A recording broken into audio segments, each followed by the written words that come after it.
Dental Clínica Dr. Giovanni Dantas apresenta Papo Saudável.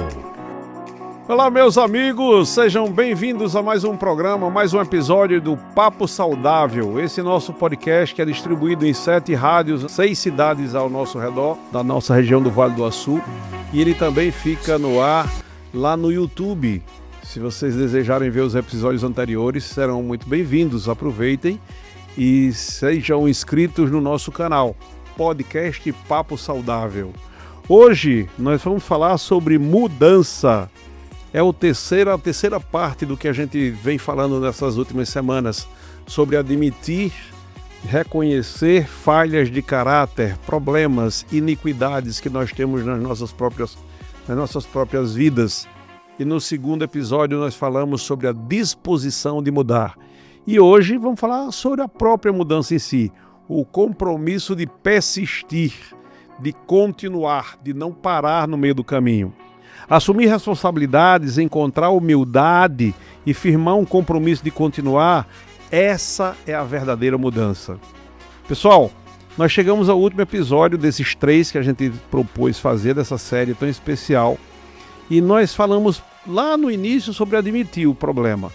E depois nós falamos sobre a disposição de mudar esse problema. Porque não adianta você só admitir, você entender que existe o problema se você não tiver disposição para mudar. E essa mudança é a prova de que tudo que você sentiu e viu é real. Você sabe a diferença entre verdade e realidade? Quando Yeshua, por exemplo, ele falou: eu sou o caminho, a verdade e a vida. A palavra no grego original não é o caminho, a verdade e a vida. É o caminho, a realidade e a vida. Sabe qual a diferença disso? A diferença é assim, ó. Tem um sanduíche que eu adoro, eu gosto demais desse sanduíche. Está lá nos Estados Unidos, não tem aqui pelo Brasil, se chama Five Guys. Muito bem, eu posso descrever o sanduíche para vocês, eu posso mostrar foto do sanduíche para você. Eu posso dizer que é o melhor sanduíche do mundo e você pode até acreditar em mim, mas isso para você não vai ser realidade, porque você não experimentou de verdade. Você só viu, você só soube que aquilo é verdade, não realidade. Na realidade você experimenta. Então, quando Yeshua, Jesus, ele diz: eu sou o caminho, só tem um, é ele. A realidade e a vida, ele está dizendo: você precisa experimentar de mim. Né? Então, tem, por exemplo, uma história de Zaqueu, que fala que ele era um cobrador de impostos, que era corrupto. Todo mundo já ouviu falar disso. Ele era rico, odiado, pequeno de estatura e grande em falhas de caráter. Quando Yeshua passou por Jericó, Zaqueu subiu numa árvore para vê-lo. Jesus parou, olhou para cima e disse: Zaqueu, desce depressa, pois hoje me convém pousar em tua casa. Naquele encontro, Zaqueu não apenas admitiu, ele mudou. Disse: Senhor, eis que eu dou aos pobres metade dos meus bens, e se em alguma coisa tenho defraudado alguém, eu lhe restituo quadruplicado. A mudança foi prática, visível. Dava para medir, né? Se você olhasse sua vida hoje, comparada a um ano atrás, você veria a diferença? Como é que seria? Pessoal, nós estamos em época de ano político, né? Ano político. Você já imaginou se os nossos políticos, praticamente todos, fizessem como Zaqueu? Zaqueu que disse assim, ó: Senhor, eu dou aos pobres metade dos meus bens. Ah, meu Deus, isso dá até vontade de rir quando eu penso nisso. Dou metade dos meus bens, e se em alguma coisa eu tenho defraudado alguém, ou seja, tenho mentido, enganado, vou lhe restituir quadruplicado. Pessoal, me perdoe, mas é impossível imaginar os políticos brasileiros pensando dessa forma. Enquanto a gente tem na Suécia políticos que vão para o trabalho de metrô, aqui no Brasil nós temos políticos que vão com carros blindados de última geração, cheios de pessoas ao redor e vivendo uma vida de rico, não é? Políticos que conseguem ter patrimônio de milhões e milhões e milhões de reais, que se fosse somar o salário deles de 1000 anos não daria aquele dinheiro, mas ainda assim eles dizem que são honestos. Então é tão difícil isso que eu não sei, eu vou mudar de assunto, que eu não quero falar sobre política não, né? Mas então, a gente estava falando sobre admitir as suas falhas de caráter, ter disposição para mudar e mudar, porque a mudança é o que demonstra que você experimentou isso na realidade. Gálatas capítulo 6, versículo 5 diz, porque cada qual levará a sua própria carga. E Romanos 14, 2, de maneira que cada um de nós dará conta de si mesmo a Deus. A mudança, quando você para de culpar os outros, ela acontece. Para que haja mudança, você precisa, eu falei disso num dos episódios que passou, nas semanas anteriores. Quando você tem eu falei sobre uma pessoa que era estudante de odontologia e que eu falei, você precisa esculpir assim para ser um bom dentista. E a pessoa foi lá, fez uma péssima escultura e eu falei, você precisa melhorar nisso. Eu estava tentando ajudá-lo, eu não estava recebendo dinheiro nenhum para isso. Era simplesmente porque eu estava tentando ajudar aquela pessoa.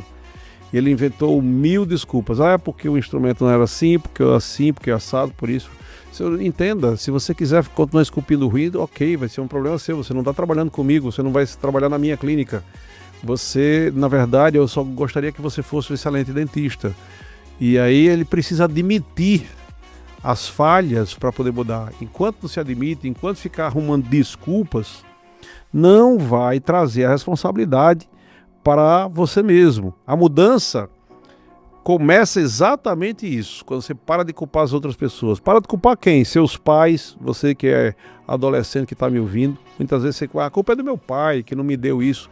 Teve uma pessoa agora nos Estados Unidos que processou o pai porque não ganhou um Lamborghini. Porque ele pediu um Lamborghini quando ele era criança. Lamborghini é aquele carro caríssimo, de milhões de reais. E o pai disse, um dia eu lhe dou esse carro. Foi inventado dizer isso, aí quando ele ficou adolescente, ele disse, você não me deu o Lamborghini, estou lhe processando, quero $60 mil de indenização. Que coisa ridícula. Você fica culpando seus pais porque você não conseguiu chegar num nível interessante. Né? Outro dia desses eu vi um filósofo falando isso, que o filho chegou para o pai, eu não vou fazer faculdade. Por que você não vai fazer faculdade? Porque Mark Zuckerberg, do Facebook, não fez faculdade. Porque o Bill Gates, quer dizer, eles começaram a faculdade, mas saíram, né? Bill Gates do mesmo jeito, Steve Jobs do mesmo jeito. Aí ele disse, tudo bem, o pai deu essa resposta para o filho, né? Tudo bem, você não vai fazer a faculdade, mas já que você não vai fazer a faculdade, você vai ter que fazer como o Mark Zuckerberg. Zuckerberg entrou numa faculdade, que foi Harvard. Ele entrou em Harvard. E aí, então, ele desenvolveu o Facebook. Quando você entrar em Harvard e desenvolver o Facebook ou algo parecido com isso, aí você pode sair de lá, não tem problema nenhum. Eu até concordo. Mas enquanto você não for igual a Mark Zuckerberg, que entrou em Harvard, ou Bill Gates, ou Steve Jobs, que entraram em faculdades fantásticas e só saíram de lá porque tinham conseguido desenvolver coisas maravilhosas, você vai ter que fazer o pacote completo. Você até pode não ir para a faculdade, sair da faculdade como eles fizeram, mas quando você desenvolver a estrutura que eles conseguiram desenvolver, para de ficar culpando seus pais, seu chefe, culpando às vezes Deus, culpando o governo, culpando tudo. Para disso. Olha para o teu umbigo, olha para os teus problemas, admita suas culpas, suas falhas e comece a fazer essas mudanças para que tenha uma realidade na sua vida. Isso é importantíssimo. Como eu falei aqui em Romanos 14, 12, da maneira que cada um de nós dará conta de si mesmo a Deus. Quando você estiver diante de Deus, você, junto aos teus problemas relacionados às suas mentiras, às suas iniquidades, você vai falar direto com Deus. Você não vai poder dizer assim, não, Deus, olha, porque meus pais, eles eram assim, meus pais eram assado, o governo, ou meus amigos. Não, é você. E a vida, ela te cobra isso. Eu conheço um casal que tem 2 filhos que já não são mais adolescentes. Um está com 26 anos, outro está com 21 anos de idade. Moram os 2 na casa dos pais. Ainda estão descobrindo o que fazer. Um entrou na faculdade agora, porque já tentou 2 faculdades, mas não se encontrou. Essa nova geração está complicado isso daí. Mas eu fico tentando entender que nós já chegamos na metade da população, na versão chamada de canguru, né? Que é quando você tem entre 24 e 34 anos e ainda mora com os pais. Por que você mora com os pais? Porque você não se encontrou ainda. Aí você não consegue trabalhar, você não consegue nem estudar, porque você estuda, depois você sai da faculdade. Para de ficar culpando as pessoas. Isso não é só para os filhos, não, é para os pais também. Para de ficar super protegendo, tratando uma pessoa de 25, 26 anos de idade como se fosse uma criança. Não é criança. Se você que é pai fica super protegendo seus filhos, e se você morrer, você sabe o que vai acontecer? O mundo, as pessoas ao seu redor, não vão tratá-lo como uma criancinha, vão massacrá-lo. Então, se você os ama de verdade, passe a cobrar deles para que eles mudem. Ninguém vai mudar por você, você que está me ouvindo, seja os pais, seja filho, seja cônjuge, seja amigo, seja o que for. Nem Deus fará o que cabe a você fazer. Ele dá a força, mas é você que dá o passo, é você que vai passo a passo. Deus, ele pode nos dar a força, mas ele não vai fazer por você. Sabe aquela música de Roberto Carlos que diz assim, e sem que eu abrisse ele entrou? Aquela é a música mais mentirosa que existe no mundo. Não existe essa história de que Deus ou Yeshua, Jesus, ele vai entrar na sua vida, forçar você a fazer alguma coisa. Quem faz isso é o diabo, tá? É o inimigo de Deus, na verdade. Então, se você quer entender como é que funciona essa situação, é muito simples. Ele diz assim, ó, na Bíblia, Yeshua diz, eis que estou à porta e bato. Se alguém abrir a porta, entrarei e cearei com ele. Ele está batendo. Batendo. E você decide se você abre o seu coração ou não. O seu coração precisa ser aberto para que a mudança possa acontecer. E isso começa com admitir, como nós falamos nos episódios anteriores. Você admite, confessa isso. Admitindo, você já confessou para você mesmo. Confessa isso para o próprio Deus. Você pode fazer uma oração e dizer, Senhor, eu tenho sido essa pessoa aí, que procrastina, ou seja, deixa de lado as coisas, que mente feito um político brasileiro. Eu faço tudo o que não presta, Senhor, mas hoje eu quero começar a tirar essas coisas ruins e colocar coisas boas no lugar. Me ajuda nisso. E ele vai fazer isso, não tem dúvida nenhuma que ele vai. Só que você precisa dar o primeiro passo. 1 Pedro 5,6 diz, humilhai-vos, pois, debaixo da potente mão de Deus. Isso é para encontrar a humildade. Ele continua dizendo, para que a seu tempo ele vos exalte. Você quer ser exaltado por Deus? Se humilhe. Lembram de Yeshua? Nós cristãos acreditamos que ele é o próprio Deus encarnado. Ele lavou os pés daqueles homens que ficavam com os pés imundos, que eram pescadores, outro cobrador de imposto, outro... Os caras eram, sei lá quanto tempo eles demoravam para tomar um banho. E estava lá com aqueles pés imundos e Yeshua estava lavando os pés daquelas pessoas, sendo ele, como nós cristãos acreditamos, o próprio Deus.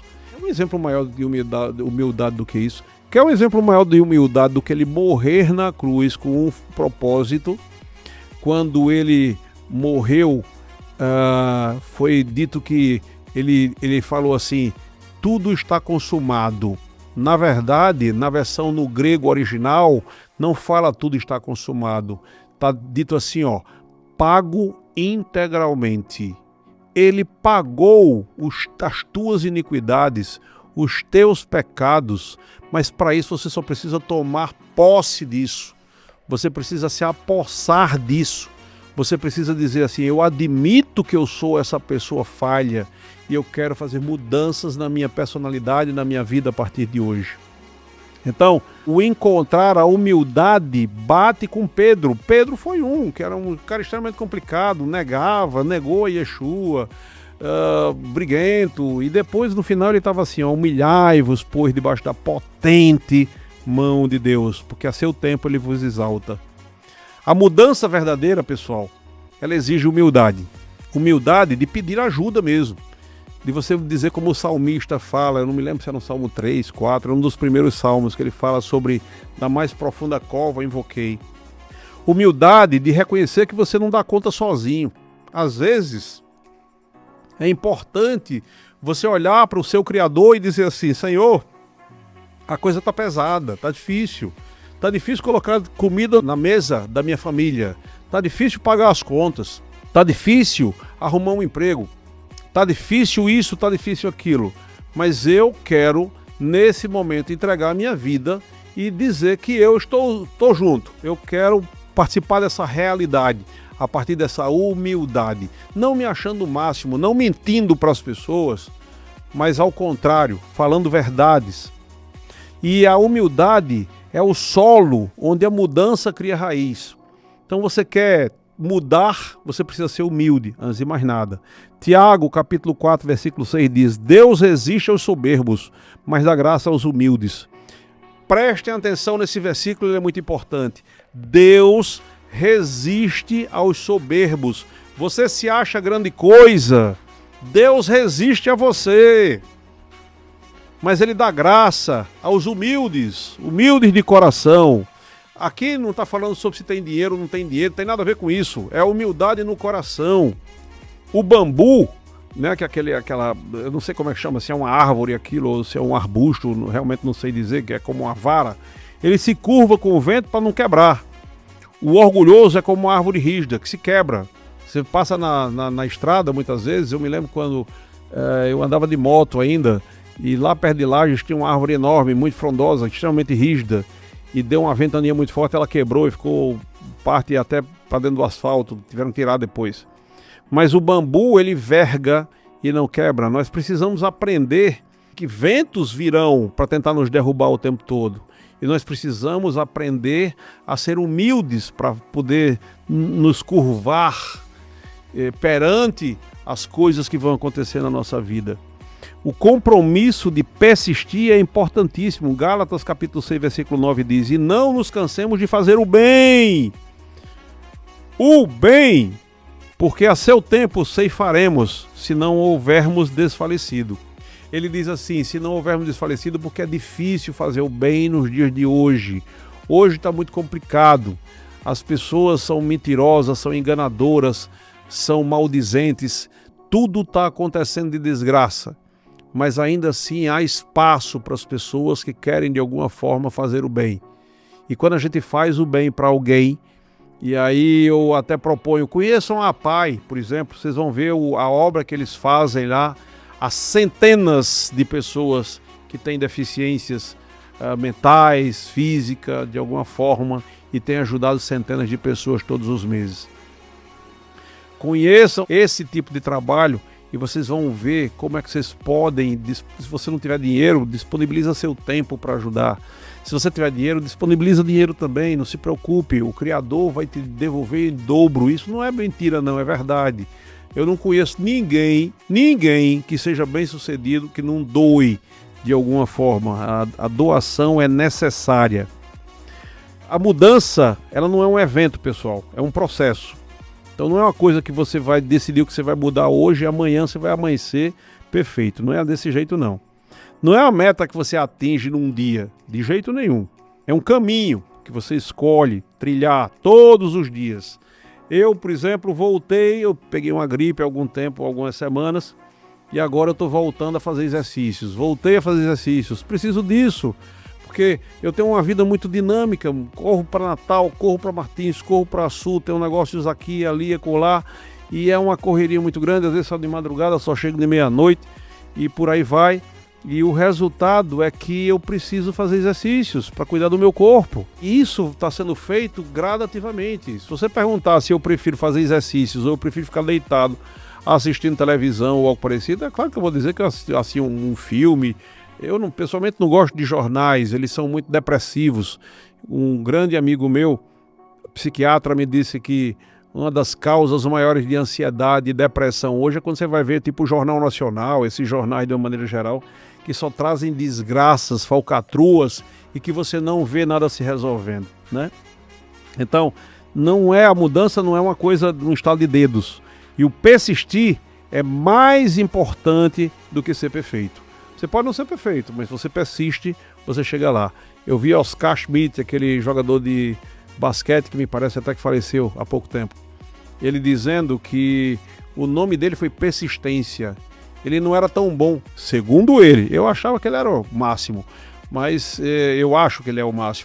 ele acha que não era tão bom. Ele acha que só foi bastante persistente. Então, cada um de nós que está ouvindo isso aqui hoje pode fazer isso. Filipenses 3 diz: esquecendo-me das coisas que para trás ficam e avançando para as que estão diante de mim, prossigo para o alvo. Então, se você está cheio de derrotas na sua vida, esqueça isso ficou para trás. Vamos para frente. Vamos agora em direção ao alvo. Se você decidir fazer isso, entenda que no meio do caminho você vai cair. Não tem problema. Você se levanta e corre de volta. Vamos para frente. Olhando não para o retrovisor, mas olhando para frente. A mudança significa que você vai levantar quando você cair. Uma vez, 2 vezes, 70 vezes, não importa. O importante é exatamente partir para frente, sempre para frente. Isso é a mudança. E aí diz assim, mudar é como atravessar um rio. No começo a água está gelada, a correnteza assusta, os seus pés procuram em vão as pedras firmes do passado, mas você não pode voltar. Do outro lado está a pessoa que Deus sonhou que você fosse. Cada passo exige coragem, cada metro exige fé. E quando você finalmente alcança outra margem do rio, olha para trás e vê que nunca esteve sozinho. Havia mãos invisíveis sustentando você. As mãos daquele, do Criador, do Eterno, que prometeu: eis que faço novas todas as coisas. E no versículo de 2 Coríntios 5,17 diz assim: que se alguém está em Cristo, nova criatura é. As coisas velhas já passaram, eis que tudo se fez novo. Mesmo que você esteja agora numa cama doente, não importa, você pode se fazer novo. Você pode ter uma mente nova, uma alma modificada por aquele que lhe prometeu essa paz. E, para resumir os 3 episódios, eu diria que admitir, confessar a Deus, a si mesmo e aos outros. Disposição, que foi o 2º episódio, seria decidir remover os defeitos de caráter. E no 3, que foi de hoje, mudança, assumir responsabilidades, encontrar humildade e persistir. E o desafio dessa semana é escrever uma carta para você mesmo. Escreva uma carta.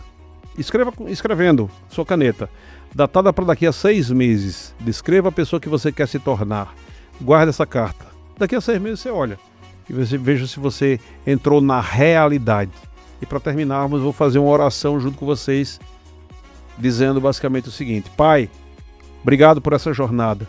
Obrigado porque não estou sozinho na luta contra meus defeitos. Dá-me coragem para admitir, disposição para mudar e humildade para persistir. Faz de mim uma nova criatura, em nome de Yeshua. Amém. E assim nós encerramos.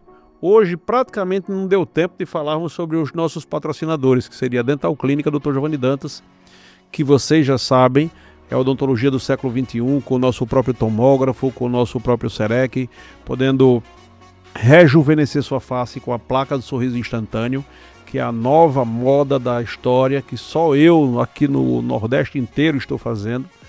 E a Equilibrium, que tem o próprio tomógrafo, tomografia que tem salvado vidas na região do Vale do Açu, tomógrafo médico. Então, se você quer entrar em contato conosco, o telefone da Dental Clinic é o 999816640, 999816640, e o da Equilibrium é 99696-2122, 9696-2122. Os Instagrams são Dental Clínica Dr. Giovanni, Equilibrium Açu, com 2 S, e Dr. Giovanni Dantas é o meu pessoal, se você quiser mandar alguma mensagem direto para mim.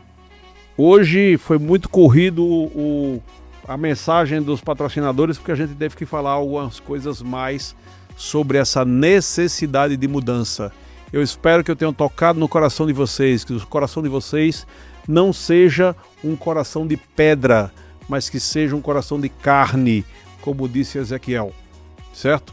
E possam vocês, hoje à noite ainda, poder orar, poder falar, meditar junto com o nosso Criador, e Ele vai poder ajudar vocês passo a passo na mudança que vocês almejam.